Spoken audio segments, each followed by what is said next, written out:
মহান স্বাধীনতা দিবস উপলক্ষে এখন আপনাদের মাঝে বক্তৃতা দিবেন মিস্টার রবীন্দ্র দাদু। তো দাদু,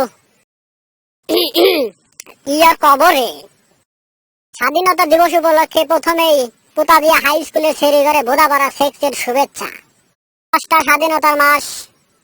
খানকি মাগিরে এই মাসে কি লাফা পিছা গানা বাজনা চোদায় 7 দিন ভরা।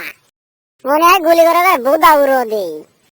ওই পুতাই যে স্কুলের 88% মেয়েরা 1 নাম্বার খানকি নামে খানকিরে লইটে মিশুদা বেড়ায়। ওখানে বোধা মানে সারা করে দেখলি খালি পুতপুতি করে। খালি করে বোধা তো নয় যেন আমাদের ছোট নদী। খানকিরে পুতাই যে স্কুলটা